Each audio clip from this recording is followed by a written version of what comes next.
Hello दोस्तों, welcome to my channel. तो चलिए हम आगे की स्टोरी शुरू करते हैं। हमने लास्ट पार्ट में देखा था कि वांग जी अपने डैड के दोस्त के घर जाता है। वहाँ वो विंग को देखता है। जब वो फिर अपने घर वापस आता है तो उसके डैड उसे बताते हैं कि मैंने तुम्हारी शादी फिक्स कर दी है। तो चलिए हम आज का पार्ट शुरू करते हैं। वांग जी ये सुनकर जोर से चिल्लाकर कहता है, डैड, ये आप क्या कह रहे हैं? आपने दोबारा मेरी शादी फिक्स कर दी है, वो भी मुझसे बिना पूछे।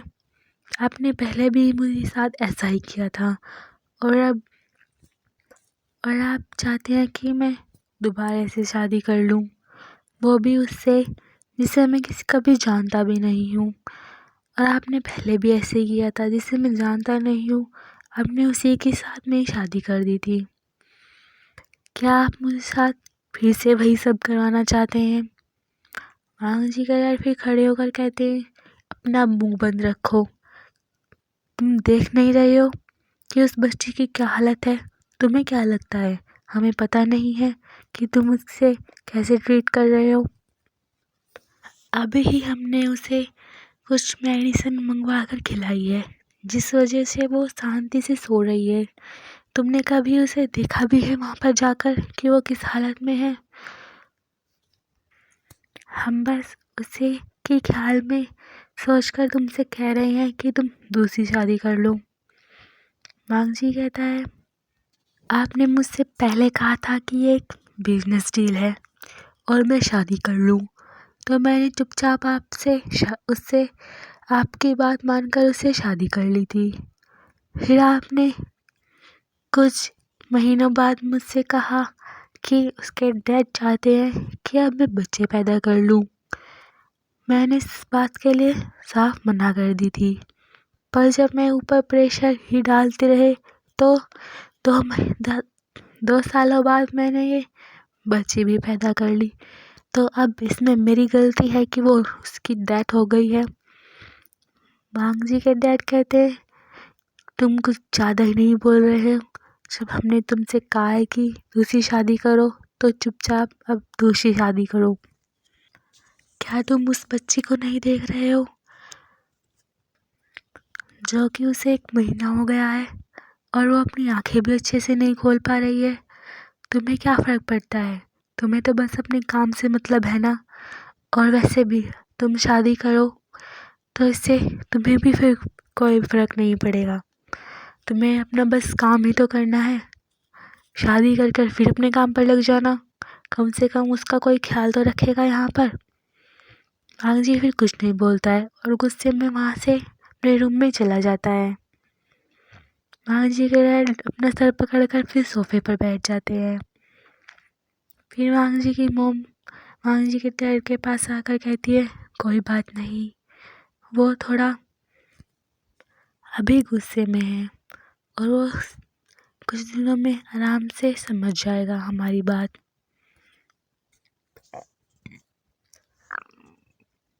वांग जी के डैड कहते हैं, पता नहीं ये कब समझेगा, पता नहीं इसको बस हर जगह बस काम ही काम क्यों दिखता है। बस ये सिर्फ अपने बिजनेस को ही आगे बढ़ाना चाहता है और उसी में लगा रहता है। इसे अपनी फैमिली की तो कोई फिक्र ही नहीं है। वांग जी की मोम कहती है, कोई बात नहीं, ये धीरे धीरे संभल जाएगा। अब कुछ दिन ऐसे ही बीत जाते हैं। अब वांग जी को एक दिन अपनी मीटिंग के लिए बाहर दूसरी कंट्री में जाना पड़ता है। तो वो अपनी मॉम से फ़ोन कर कर कहता है कि वो घर पर आकर विजिट करता रहे। उसकी मॉम कहती है, हाँ ठीक है, मैं कभी कभी वहाँ पर जाया करूँगी। अब वांग जी अपनी मीटिंग के लिए निकल जाता है। ऐसे ही 2 दिन बीत जाते हैं और फिर जब वांग जी एक दिन अपने रूम में होता है तो उसे कॉल आता है। वो कॉल उसकी मॉम का था। उस वक्त बहुत ही ज़्यादा रात हो रही थी। वांगजी तो अपने काम में ही लगा हुआ था उस वक्त भी। वांगजी फिर अपनी मोम का कॉल उठा लेता है।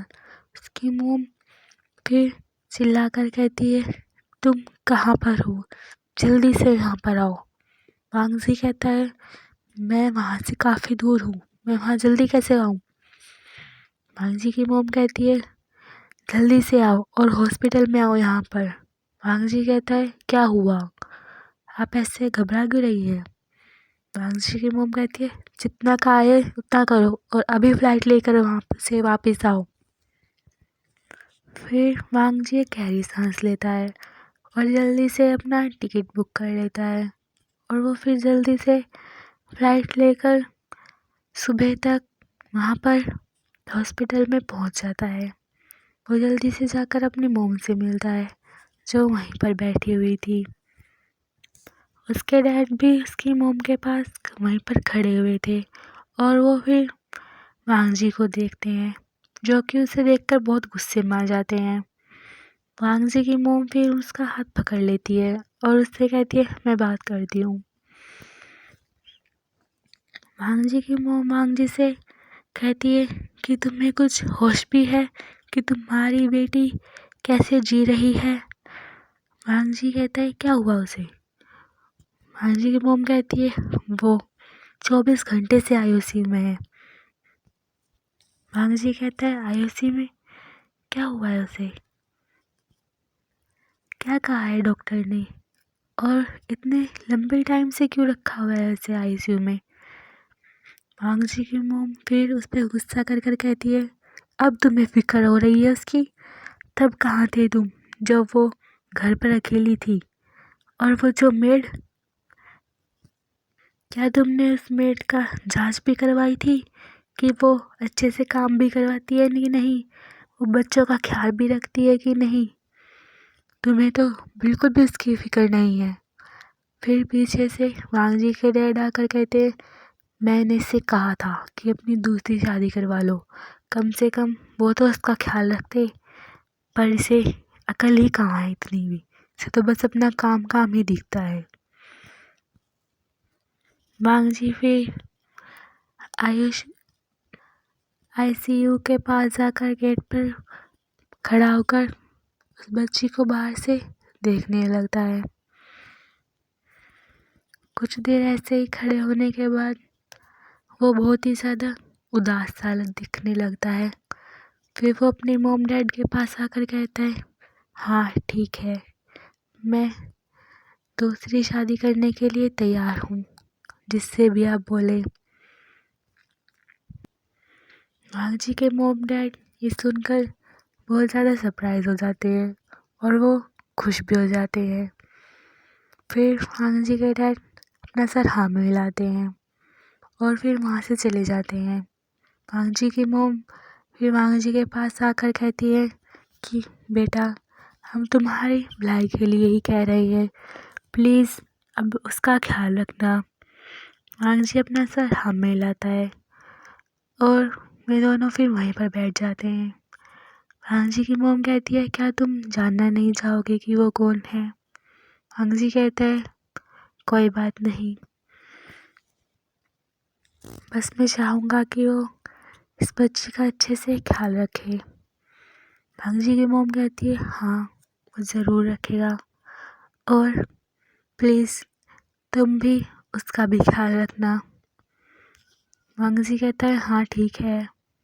वांगजी की मॉम कहती है, मैं अब होप करती हूँ कि तुम अपनी फैमिली को अच्छे से खुश रखोगे और उसमें अपने आप ही खुश रहोगे। वांगजी कहता है, जी मॉम। फिर कुछ देर बाद ऐसे ही वे दोनों बैठे रहते हैं। अब धीरे धीरे शाम हो गई थी। वांगजी की मॉम कहती है, बेटा मुझे काम है, मुझे भी अपनी कंपनी को देखना है, इसलिए मुझे जाना पड़ेगा, प्लीज़ तुम इसी बच्चे के पास रहना। वांगजी कहता है, यस मॉम, मैं यहीं पर हूँ। फिर उसकी मॉम भी वहाँ से चली जाती है। फिर वांगजी अपनी मॉम की बातों को याद करता हुआ सोचने लगता है, क्या वो कोई लड़का है जिससे मेरी दूसरी शादी होएगी। वांग जी सब सोच ही रहा था, तभी वहाँ पर एक डॉक्टर आ जाता है। वांग जी फिर उसको ग्रीट करके पूछता है कि अब वो कैसी है। डॉक्टर कहता है कि वो अब पहले से ठीक है। मैंने आपसे पहले ही कहा था कि उसका अच्छे से ख्याल रखना। इसी वजह अगर उसका अच्छे से ख्याल नहीं रखा गया तभी उसकी कंडीशन ऐसी हुई है। अगर वो आज टाइम पर हॉस्पिटल पे नहीं आती तो शायद वो उसकी डेथ भी हो सकती थी। वांग जी ये सुनकर बहुत ज़्यादा उदास हो जाता है। डॉक्टर फिर उनसे कहता है कि अब मैं चलता हूँ, प्लीज़ इसे कुछ दिनों तक ऐसे ही यहाँ पे रखना पड़ेगा, उसके बाद आप इसे ले जा सकते हैं। वांग जी कहता है ठीक है। और अब हमें वांग जी के फादर को दिखाया जाता है जो किसी से फ़ोन पर बात कर रहे थे। वांग जी के फादर कहते हैं क्या वो मान गया? उधर दूसरा पर्सन कहता है नहीं, मुझे नहीं पता, अभी तक उसने अपना कोई भी जवाब नहीं दिया है। हमने उसे वांग जी के बारे में सब कुछ बता दिया है, बस हमने उसे थोड़ा बहुत समझा भी दिया है और हम उसे बस इतने दिनों से समझा ही रहे हैं, पर फिर भी वो कुछ भी जवाब नहीं देता है और बस चुपचाप अपने रूम में चला जाता है। मैं बस अब तुमसे ही रिक्वेस्ट कर सकता हूँ कि प्लीज़ उसका ख्याल रखना और उसकी स्माइल प्लीज़ वापस ले आना जैसा वो पहले था।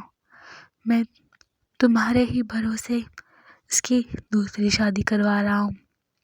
मैं उसकी एक शादी करवा कर अभी तक पछता रहा हूँ, पर तुमने मुझे बहुत होप दी है जिस वजह से मैं उसकी वांग जी के साथ शादी करवा रहा हूँ। वांग जी के डैड कहते तुम बिल्कुल भी टेंशन मत लो, मुझे पूरा विश्वास है कि ये दोनों अब अच्छे से खुश रहेंगे। उधर से पर्सन कहता है पर मुझे तो नहीं लगता, जैसा भी वांग जी का नेचर है वो सच में किसी से भी अच्छे से बात नहीं करता। वांग जी के डैड कहते हैं क्या तुमने नहीं देखा था कि वो उसे कैसे देख रहा था और बस उसे ही घूर रहा था, उसकी तो नज़रें उससे हट ही नहीं रही थी। वो कहता है हाँ, शायद हमें बस अपनी उम्मीद इसी बात पर टिकानी पड़ेगी और बस एक छोटी सी होप हमें अब यही है। हाँ जी के डैड कहते हैं हाँ तुमने सही कहा। अच्छा बताओ क्या वो मार्क है? फिर वो पर्सन कहता है नहीं। वांग जी के डैड कहते हैं क्या? पर वो तो एक ओमेगा है ना, फिर विंग मार्क क्यों नहीं है? उसके अल्फा ने उसे मार्क क्यों नहीं किया? फिर विंग के डैड कहते हैं पता नहीं, मुझे तो इस बारे में उसने कभी कुछ बात की ही नहीं। हमने उससे पूछा भी था कि तुम अभी तक मार्क क्यों नहीं हुए और तुम ये सेंट अभी तक क्यों यूज़ कर रहे हो, पर वो कुछ भी नहीं बताता। वांग जी के डैड कहते हैं चलो कोई बात नहीं, ये तो अच्छी बात है, शायद वांग जी उसे मार्क कर ले। विंग के डैड कहते हैं हाँ शायद, हमें अपनी बस एक होप रखनी चाहिए इस बात पर। वांग जी के डैड कहते हैं अच्छा सुनो, वो मुझे बताना था कि वांग जी तो शादी के लिए मान गया है, बस प्लीज़ तुम अब विंग को भी मना लो। विंग के डैड कहते हैं हाँ ठीक है, मुझे विश्वास है कि वो जल्द ही मान जाएगा। वांग जी के डैड कहते हैं हाँ चलो अब मैं फ़ोन रखता हूँ। वे दोनों फ़ोन काट देते हैं। अब हमें विंग के घर पर दिखाया जाता है। विंग के पास उसके मॉम डैड बैठे हुए थे।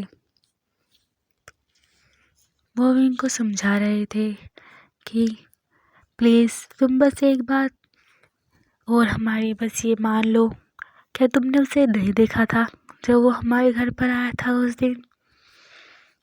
विंग कहता है आप किसकी बात कर रही हैं डैड? वांग जी के डैड कहते हैं जब वो उस दिन हमारे घर पर आया था, वो मेरे दोस्त का लड़का, मैं उसे कह रहा हूँ, वो बहुत अच्छा लड़का है और उसका बस एक बेटी भी है। उसकी वाइफ की अभी सडनली डेथ हुई है और तुम्हारे पास भी तो एक लड़का है ना आयान, तो तुम उससे शादी कर लो और बस तुम उनका ख्याल रखना। वांग जिस पर कुछ नहीं कहता है। विंग बस अपना सर नीचे झुकाए हुए बैठा था।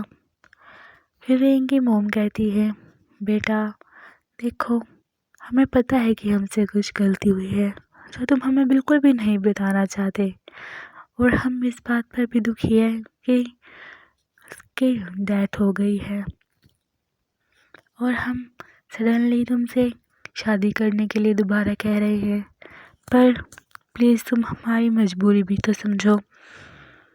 जो वांग जी की लड़की है वो बहुत ही ज़्यादा छोटी है और वो बहुत ज़्यादा बीमार भी रह रही है आजकल। इस वजह से उसका ख्याल रखने वाला कोई नहीं है। वांग जी अपना काम पे ही बिज़ी रहता है, जिस वजह से वो चाहते हैं कि उसकी शादी जल्दी से हो जाए। बस तुम्हें उस बच्ची का अच्छे से ख्याल रखना है। विंग तब भी कुछ नहीं कहता और अपना सर नीचे झुका कर ही बैठा रहता है। वांग जी के मॉम डैड ये देखकर बहुत ज़्यादा परेशान होने लगते हैं। पता नहीं कि विंग अब क्या आंसर देगा। तभी वहाँ पर अयान आ जाता है। अयान मोम मोम चिल्लाकर उसके गोद में बैठ जाता है। विंग फिर उसे देखकर उसके सर को सहलाने लगता है। अयान भी उससे की गोद में लिपट कर बैठ जाता है। विंग के मॉम डैड तो बस उन दोनों को देख ही रहे थे और बहुत ही ज़्यादा उदास हो रहे थे। विंग के डैड विंग की तरफ देखकर कहते हैं अपने बारे में नहीं तो प्लीज़ इस अयान के बारे में तो सोचो। वो अकेला कैसे रहेगा? क्या तुम इसे अकेले पाल पाओगे? तुम अपनी कंडीशन देखो और अयान को देखो, वो कितना छोटा है। तुम उसे अकेले कैसे पालोगे? विंग के डैड ये कहकर फिर चुप हो जाते हैं। विंग उन्हीं की तरफ देखने लगता है और फिर कुछ देर बाद अयान की तरफ देखता है। तो चलिए दोस्तों, हम आगे की स्टोरी नेक्स्ट पार्ट में सुनते हैं। अगर आपको ये पार्ट अच्छा लगा हो तो प्लीज़ मुझे कमेंट करके बताना और मेरे चैनल को सब्सक्राइब करना और मेरे वीडियो को लाइक करना। ओके बाय दोस्तों।